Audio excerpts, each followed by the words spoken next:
Sadhguru Jagi Vasudev is a realized master, mystic, and yogi. He has shown the way for people to attain to their natural joy and to live life with experience from one's own inner nature. His presence is filled with grace and compassion.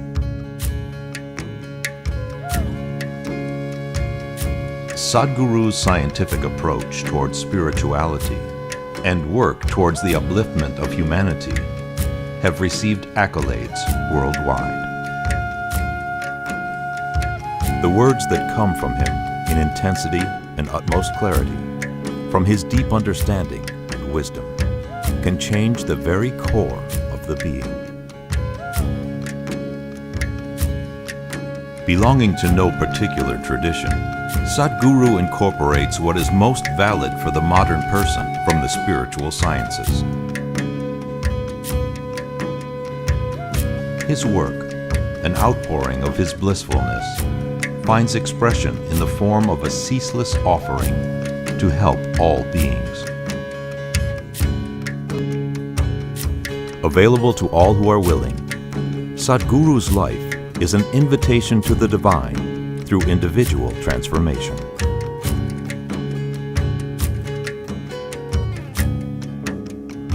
Welcome to the silent revolution of self-realization.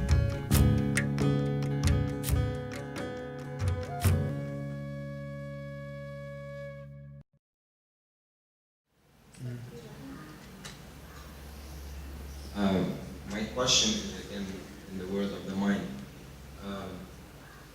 I don't know if I'm strange, but I think most people are like that. We spend a lot of our energy in our life thinking about the other sex and sexuality and all that stuff. I would like to hear something about this. Nothing strange about it, it's just that your intelligence has been hijacked by your hormones. It's not you, it is just compulsive behavior, isn't it? When you were a child,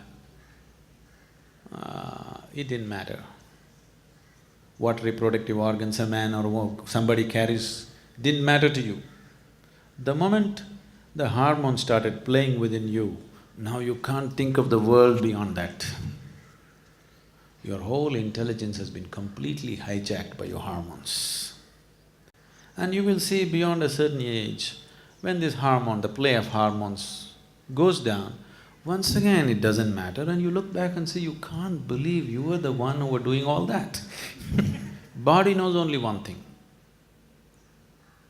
survival, procreation. It doesn't know anything else, isn't it so? Does your body know anything else? So if you go by the way of the body, some pleasure may come to you, not that it won't, nothing wrong with the body, it's just limited, that's all. Nothing wrong being limited, but it's not the ultimate, that's all. Is it anything wrong? Is it a crime to be limited? It's not a crime, nothing wrong about it, but you will always live an unfulfilled life, that's all. No matter what you have, how much you have, you will still live an unfulfilled life. Now you are thinking about the opposite sex all the time.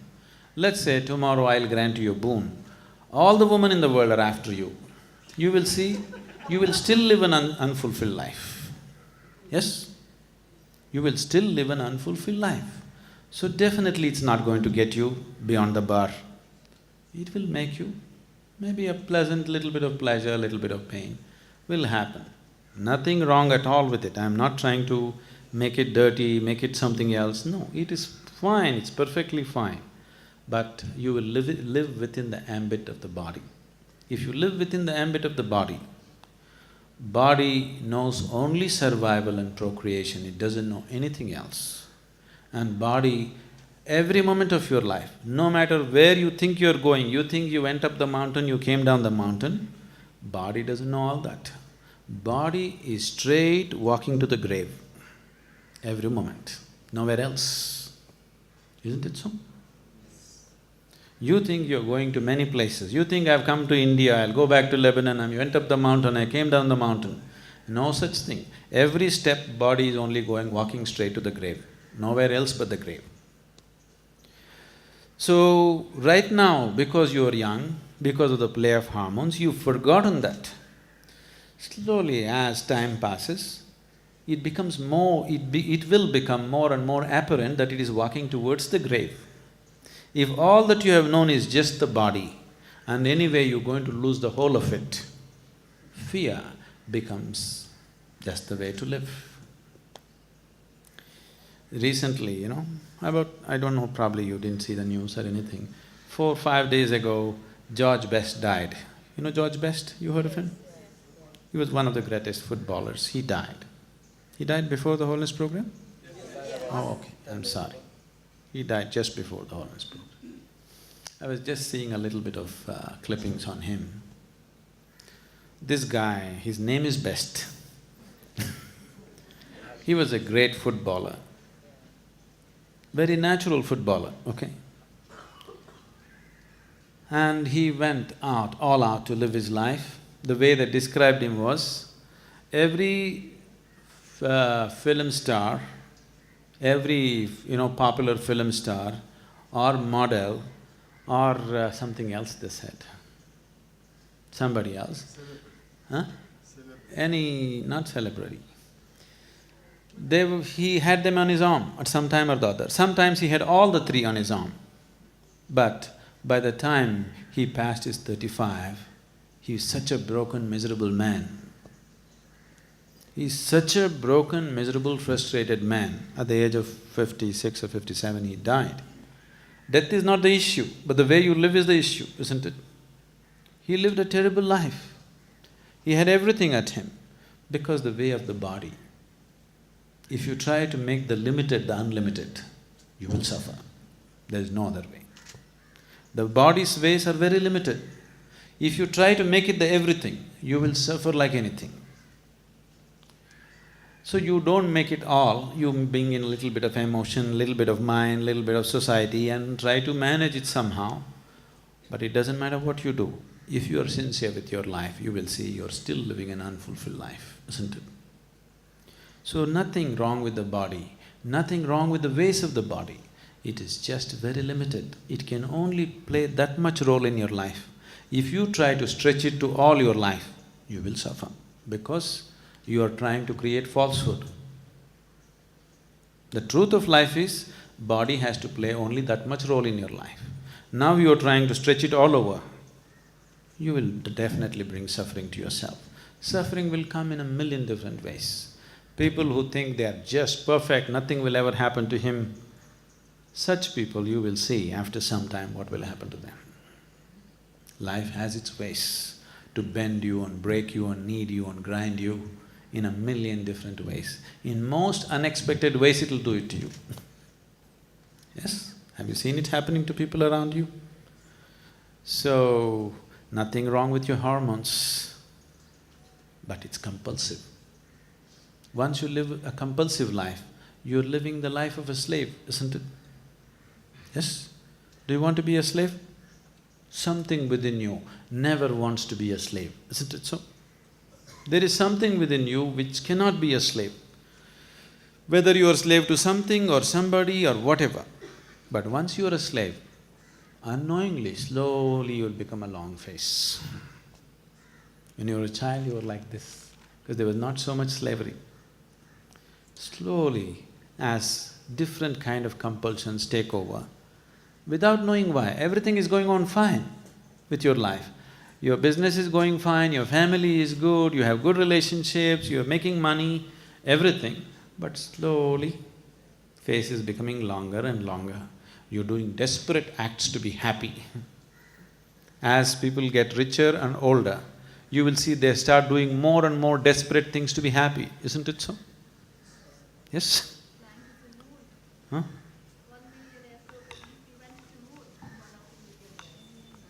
Oh, you have not seen the things they do on the planet. Forget about going to the moon. So, the more desperation comes because you're trying to make a small aspect of your life everything. It'll not work. And today especially, the culture is becoming like this, especially the Western cultures have made body into everything. Suffering is untold, please see, for no reason they're suffering. Everything is well. Physically, everything is well. You can't think of more arrangement physically, everything is well arranged. Healthcare, insurance, cars, everybody's got everything to do, but people are suffering immensely, where almost every second, third person is on some kind of medication just to maintain mental balance. That's not joy. Yes? Where you have to take a tablet every day to remain sane is not joyfulness, isn't it? Definitely you're on the verge of breaking down every day because you made a small aspect of your life the whole of life, that's all. Life is just taking its toll, nothing else. So don't go that way. Everything has to play that much role in your life, that's all. If you try to make it the whole, it'll not work. Please spread it around, don't give it in one place. Sadhguru, yesterday you were talking about we all came from nothing to this, nothing to something. Because there is something, nothing, something happened. And you are also talking about creative forces like creative force, maintenance force, and destructive force. And you gave a nice analogy of electron, proton, and neutron. And all these three forces you said Brahma, Vishnu, Maheshwara. Then when you connect these things like quantum mechanics or whatever, it makes sense. Yes, this is true. It appears to be true. But when we hear the stories, this Shiva and somebody is sending something to do, and Shiva is practicing this yoga, and I'm lost because up to that part I'm okay. Yes, this makes sense. But what are all these stories? It's history, it's not stories. See, because you have distorted the image of Shiva in your mind, you got a problem. He was just a yogi. In yoga, Shiva is not seen as a god, he is seen as the first yogi, Adi Yogi. Do you have one of the t-shirts, Adi Yogi? Nobody has? Please listen. Now, suppose, for example, just 60 years ago, Mahatma Gandhi was here. Mahatma Gandhi is a man, isn't it?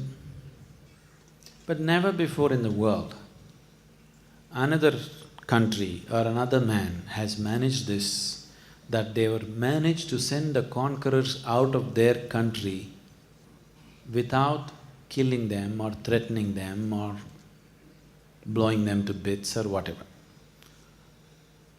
Just peaceful satyagraha. Have you ever heard of such a nonsense? Now I'm telling you, you are very close to history, so you believe because your father is telling the story. I'm telling you, after 1,000 years, if somebody tells the story of Mahatma Gandhi, it's all pure nonsense. Till now we are okay, but now you're talking such nonsense, we won't believe you, they will say. Yes or no? Already people don't believe. Do you know this? Just one generation has passed, already lot of people don't believe it. They think the whole thing was just nonsense. How can it happen like that? But it actually happened. Millions and millions of people have witnessed it with their eyes, isn't it? Even when they were beaten, when their skulls were cracked, they didn't hit back, they just stood there. People witnessed this, isn't it? Yes or no? Yes. But I'm telling you, after 500 years, 1,000 years, if you tell this story, nobody is going to believe it. I told you, this is a dialectical culture. People express everything in the form of stories, everything in the form of symbolism, because that's the nearest way they can bring you to understanding. Now, you're trying to dissect two things at the same time with the same knife, it doesn't work like that. It doesn't work like that. That is a different aspect. This is a different aspect. This needs to be seen and experienced one way, that needs to be seen and experienced in a different way. What is ultimate and what is immediate is very different. When you talk about the ultimate, it's a different dimension. When you talk about the immediate reality, it's a different dimension altogether. So if you don't know the distinction, it is not a question of confusion, it is just total misunderstanding of life. Just because you have a little intellect, you think it is capable of grasping everything? It is not so. Let me tell you a story. Now, you think you're very logical. Let me tell you the predicament of the person who is known as the father of modern logic. Do you know who he is? Then what's the point your logic? You know who is the father of modern logic? Aristotle, you know. Aristotle is known as the father of modern logic. His logic is just perfect. His logic is like this, you will like this. What's your name? Huh? Aristotle? Oh, I'm sorry. You also carry Shiva's name. Aristotle's logic is like this. A can only be A. A cannot be B. B can only be B. B cannot be A. Did we go through this? No? Is it perfect logic, Jagadish? You agree? A can only be A. Can A be B? No. Can B be A? No. A can only be A. B can only be B. This is perfect logic. This is Aristotelian logic. Now you're sitting here. Are you a man or a woman?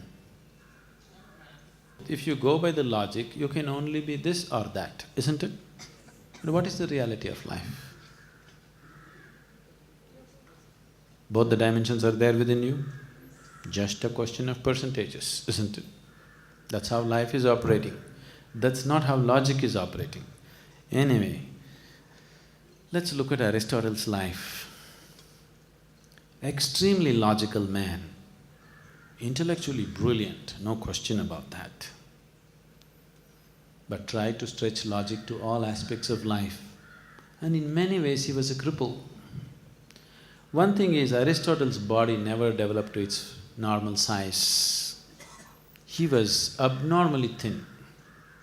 So because of this, he used to wear 3 dresses, one over the other, just to make himself look presentable. See, if you're abnormally thin and you don't care, that's different. But if a man has to wear 3 clothes or 3 dresses, one on top of the other, that's not a good state of mind, isn't it so? Yes? That's not a good state of mind. This is how he was. One day, Aristotle was walking in the beach. A glorious sunset was happening. But Aristotle has no time for such petty things which happen every day. He's seriously thinking about some great problem of the existence. Because for a fool like Aristotle, existence is a problem, it's not a joy. And he believes he's going to solve it. So seriously thinking, he's walking up and down the beach. There's another man on the beach who is doing something very intensely. He is doing it so intensely that even Aristotle could not ignore him. You know, all these stupid people who can think a little bit, who are thinking too much about their own nonsense, they are people who ignore life around them. They are the people who don't have to smile at anybody in the world, they don't even have to look at everybody, they cannot go like this on the street, like they're practicing to go, for their funeral. Do you see such people? Because they think they're intellectual, they think they can ignore all the life around them. They have no eyes to look at a flower, they have no eyes to look at a sunset, they have no eyes to look at a child or a smiling face or even an unsmiling face to make it smile. They have no such small duties in the world, or small responsibilities in the world, or small cares in the world. They are all out there solving the problems of the existence. But you can't ignore this man because he's doing something so intensely.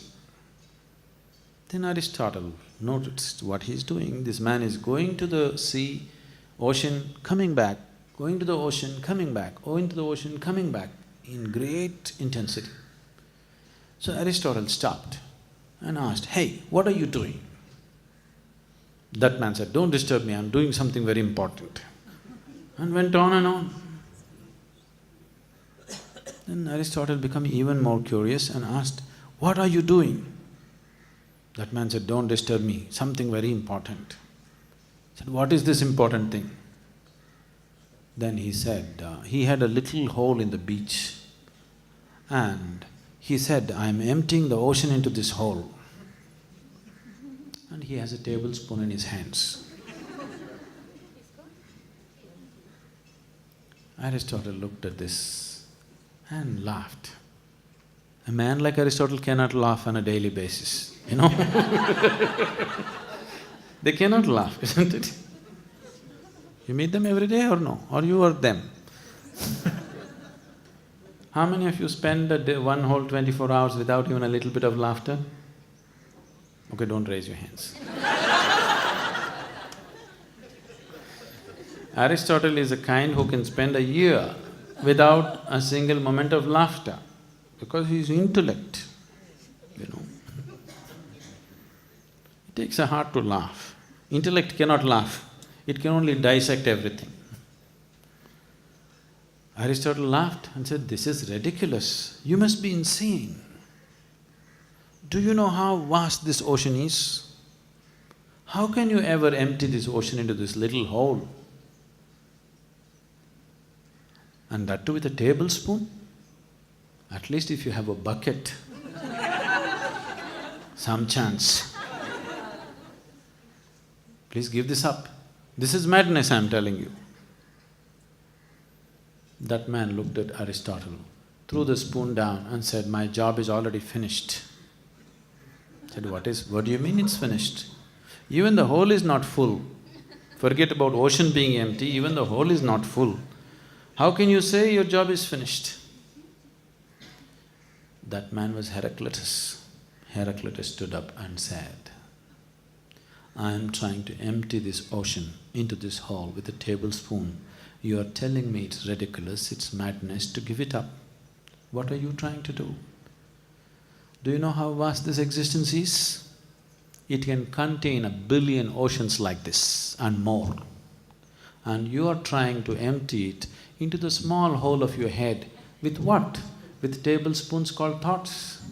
Please give it up. It's very ridiculous. Because if you want to know the experiential dimensions of life, you will never know it with your petty thought. I am calling your thought petty because it doesn't matter how you can think, it is still petty. You understand? If you have an Einstein's brain, it is still a petty thought. Because thought cannot be bigger than that. Thought can only be logical, functioning between two polarities. That's too small. If you want to know life in its immensity, you need something more than your thoughts, something more than your logic, something more than your intellect. Only if you open up that dimension, you will taste life in its larger proportion. Otherwise, you will know only the physicality of life. With thought, you will not penetrate anything other than the physical. You can know the physical, you can use the physical. Because the world has given so much significance to Aristotle and his tribe, all the sciences have developed in the physical dimension. With this, much comfort has come, much convenience has come. I know you're all too thrilled about what your computer can do, what your internet can do, but it's not done anything to your life if you really look at it. Yes? It's brought comfort and convenience. Greed, endless greed, but it has not brought any joy to you ultimately. It is not taken you to any higher dimension of experience or existence. You are in the same place. Instead of riding a bullock cart, maybe you're… where's that Mercedes man? Okay. Maybe you're driving a Mercedes or dreaming a Mercedes, whichever way. But still only moving from point A to point B, isn't it? You have not gone to another point.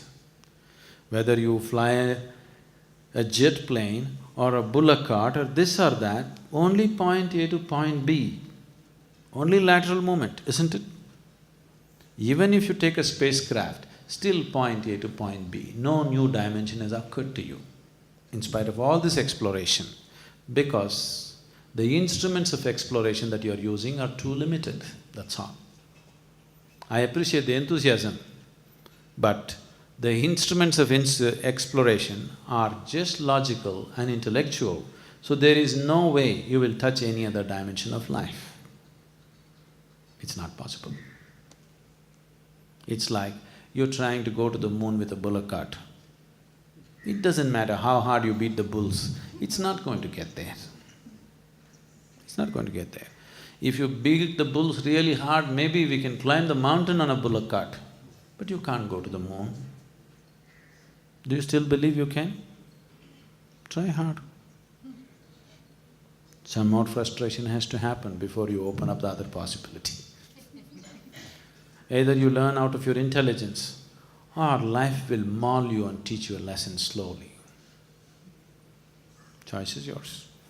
In our homes, and we have our own set ashrams as if to live our daily lives for all these years.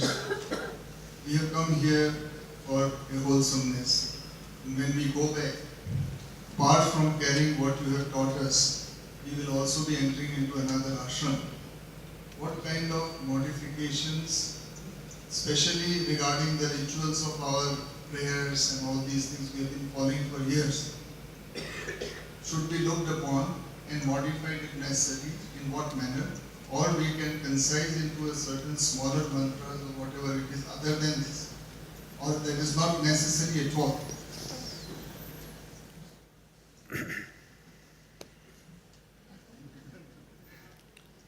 How can I tell you how to run the various other ashrams?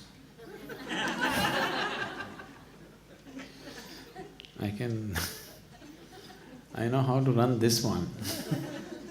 How to run all the other ashrams in the world.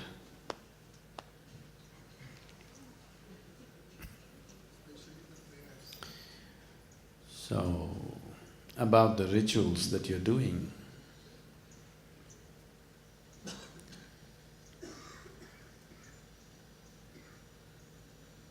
you've already been making it more and more compact. Your grandfather was doing puja for 2 hours, your father was doing it for 1 hour, you brought it down to 10 minutes, isn't it?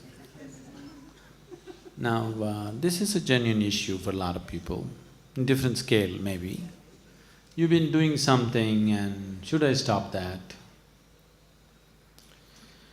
See, generally the family traditions, whatever you've been doing, is more as a tradition, not really as with an understanding of what it does to you. More because there's an emotional significance to it. Your father was doing puja to this photograph, you don't want to suddenly throw that away tomorrow morning. There's a certain emotion and family and stuff. You can keep them, why you want to destroy all the culture in your house? Not necessary. But if it doesn't mean anything, there's no point continuing either.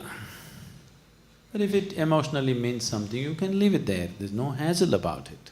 It's not going to harm you in any way, at least. It is just that it's better to invest time where you are doing things with more understanding and result-oriented sadhana rather than simply doing something. So generally, all the mantras and preparation, one aspect of the mantra is it is being done for material well-being. People are doing various types of mantras to bring material well-being. What I would say is, when it comes to material well-being, it is better to equip yourself, to create that for yourself, rather than waiting for some other grace to descend upon you, because there isn't that much time in a lifetime. If you sit and, from the age of 20, if you start praying and praying and praying to God that you must become rich, become rich, become rich, suppose it worked when you're 80. That's going to be an insult, At least if you die poor, it's okay. You didn't get the money when you need it. You didn't get the money to spend it. Now you're 80 and now it worked. And especially when you're 80, if you get too much money, everybody around you will wish you dead soon. Everybody will think, why this old bugger needs money, why doesn't he die? They may not express it, but people are thinking. In spite of themselves, many people feel guilty that they're thinking like this, but still they think, they can't help it. So their prayers may get answered.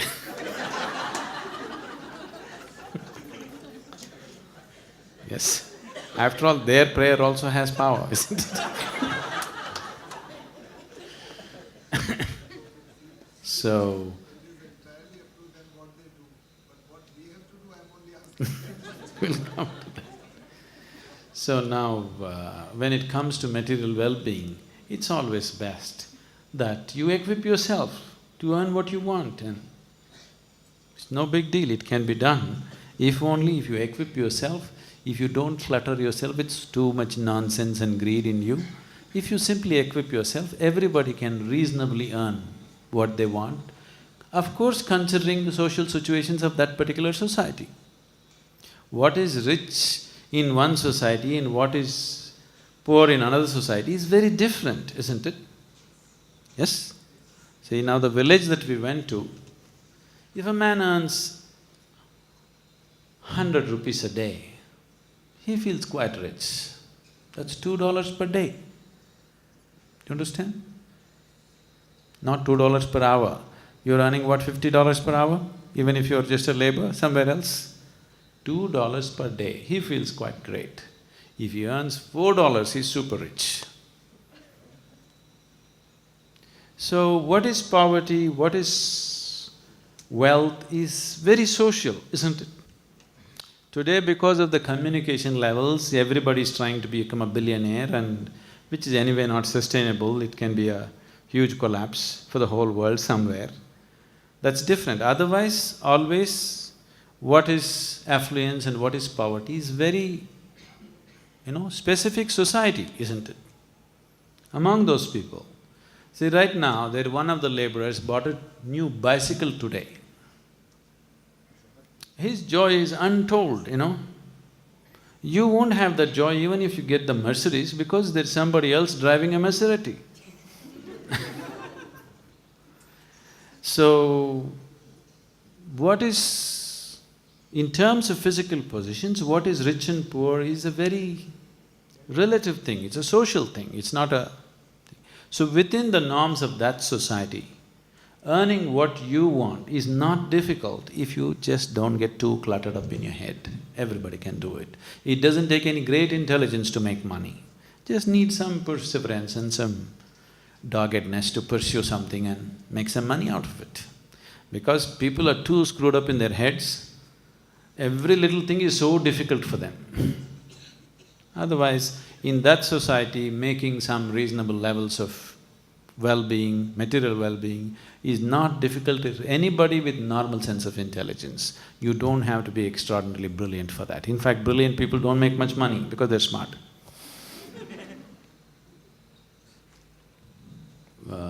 Irene was asking about my travels. I said I travel everywhere in the world without even $1 in my pocket,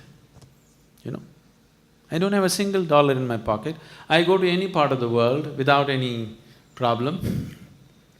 And I've been having a credit card that somebody got me. In the last 6 years, I've not used it even once.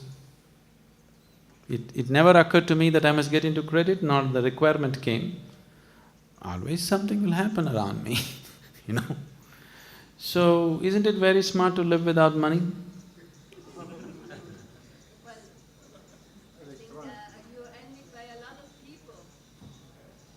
That's the problem. That's what I said, they get cluttered. They got envy, they got jealousy, they got problems, what other people will think. Because of this, they cannot employ anything of themselves properly. That is the whole problem. Now when you have no sense of envy, no sense of jealousy, no sense of comparing yourself with somebody else, you will use everything that you have properly and what has to happen around you will happen according to your capability, that's all. And everybody has enough capability to earn what is necessary for him. He doesn't have to go through big circus to do it. With reasonable circus, he can do it. You are investing your whole lifetime to make a living. What's the point? Yes? Most people are investing their whole lifetime just for their material well-being, isn't it so? Dying to live, this is called. You don't want answers, only questions?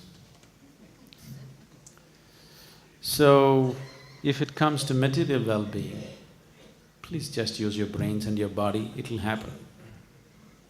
And the practices that you have started definitely will enhance your ability to use both your body and mind in a big way, in a very big way. I would say 25–30% of your time in a day if you spend, you must be able to earn sufficiently to live well. Rest of the time, you must focus on other dimensions of your life, that's how life should be. In 24 hours, if you work for 4 hours or 5 hours, you must earn enough money to live well, actually. There's no need to spend 18 hours just trying to earn money, you know. If you're doing something else that you care to do, that's different. You work 24 hours a day, that's a different thing. So if it's money and material thing, not necessary to invoke gods, you know. If you're doing it for your spiritual well-being, if you're worshipping gods for spiritual well-being,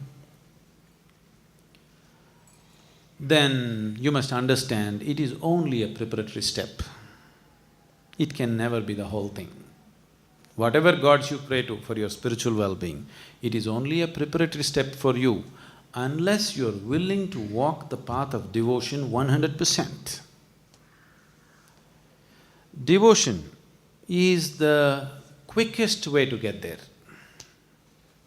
But today, the way you have become, with the intellect being brought forth to this level, you cannot be a devotee. Isn't it, Anki? Huh? Let me come to this. The word devotion means dissolution. The word devotion comes from the root word dissolution. When we say a devotee has no agenda of his own. His only objective is to dissolve into his object of devotion, that's all. He is not thinking of living well, he is not thinking of becoming rich, he is not thinking of going to heaven. Let's say he's a devotee of Shiva means he just wants to merge, he wants to die into Shiva, that's all he knows. Are you like that? No. For you, devotion is a currency. Devotion is a currency for easier life, isn't it? Look at the prayers in the world. 99% of the prayers are just about adu kudupa, idu kudupa, kapathuppa. That means, give me this, give me that, save me, protect me. Isn't it so? This is not devotion, this is a deal. This is not devotion, you're trying to make a deal, a stupid deal.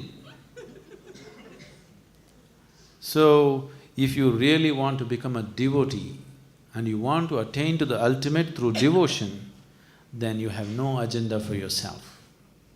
You don't want life to go your way, you just want to merge with him, that's all you have.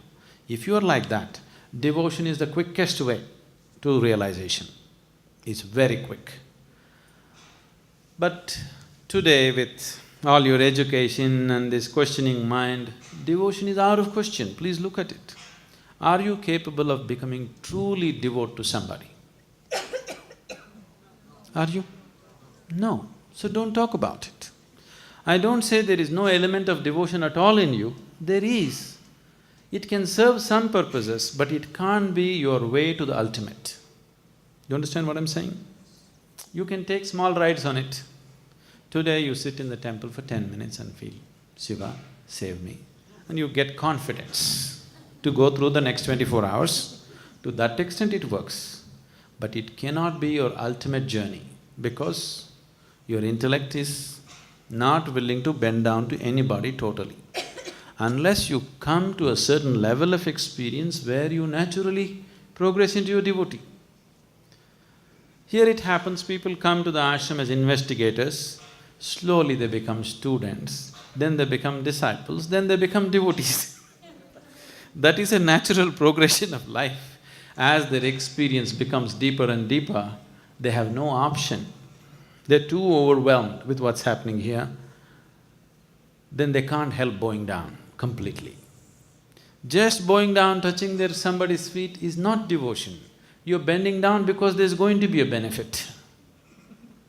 Yes, somebody has told you if you get blessings from somebody, some guru, things will happen well, your business will work well, your children will be healthy, something else will happen. So you bend down, it's okay, you get that also. To that extent, devotion works for you, but not as an ultimate vehicle to take you beyond. So you have to use other things that you have. You are right now enjoying the… what? The circus of the intellect. You like it. If you think of something, you feel great. Yes? What you think of is nothing new because it's always there in nature. If you just had eyes to see, every damn thing that you discover has already been there, isn't it? Yes. Suppose you discover something today, you get very thrilled, isn't it? You spend your life, your whole lifetime just under that thrill. But what you don't understand is, whatever the great discovery that you have done, the very earth that you walk on knows it. What you call as, we call it mud, but in other countries, in America, they call it dirt. Dirt knows better than your brains. Yes or no? Everything that you know, the planet already knows, isn't it? Everything that you reinvent, the planet already knows. So there's no big deal about that, but you're thrilled with the circus of the intellect. So if you're thrilled with that, let's use the intellect. That's why we would have… if you are more of emotion than intellect, or if you are more of body than intellect, or if you're more of energy than intellect, we would have structured this program in a different way. Because you're more of intellect and less of other things, that is why so much talking is happening. If you were more energy, I would have just clapped and sat here and the rest would happen. I don't have to go on talking. But you like words. You like the circus of the intellect. So I'm putting you through the circus, a little better circus than you know, that's all. Yes or no? So, it's better you use the other faculties also now, because devotion is unavailable to you. Not because devotion is bad, devotion is the quickest way. It has always been and it always will be. But you have to remove yourself, you have to uproot yourself, only then it works. Otherwise it doesn't work. But today, because intellect has developed and a certain prominence and identification has come to the intellect, you can't brush it aside. Nobody can brush their intellect aside. Can you? Can you just brush your intellect aside and just surrender to me right now? You cannot do it. If you say that, you're big bullshit, I know that. I've seen too much life to know such things, believe such things, So, every other day people are coming, Sadhguru, I'm offering my life to you. Oh, okay. Let's wait till tomorrow morning.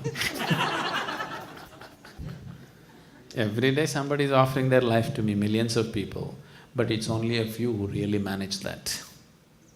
They are different. All others, at that moment, when their emotions are on the upsurge, they really feel like it, they're not lying, but they don't know the limitations of who they are, that's all. But I know them very well. So devotion as an ultimate vehicle for you will not work in your present state of mind. It's not possible for you. You're too committed to your body and your intellect. You cannot drop them all of a sudden and become a devotee. So, whatever practices you do are basically devotion-oriented, isn't it? Devotion is good, it brings. Devotion as an act is vulgar. Devotion as a way of life is wonderful. So, if you go devotion, you have to see whether you have it or not in you, whether it's something that works for you. It doesn't work because you're thinking. Thinking people cannot be devout. So instead of that, it's better you develop little reverence to life around you. When you have this mind, don't talk devotion. If you come to such a point that the experience of life or somebody's presence has so overwhelmed you that your mind is just sank into the background, what you think and what you feel is no more important, somebody else has become much more important for you, then devotion is a possibility. You must know how to fall in love, otherwise devotion is not possible. You must understand the English expression, falling in love is very significant because you can't stand in love, you can't climb in love, you can't fly in love, you have to fall in love. That means who you are should fall, only then it'll happen. So if you're a lover, a true lover, that means you are not important. What happens to you is not important. Only then devotion is a possibility. Then it's a very quick path. It's the quickest. You are my perfect mirror, you show me what I'm not. In the endless pit of what once was me, layer and layer you peel off me. The pain it is, but the joy it brings. So thank you for showing me what I'm not, for showing me what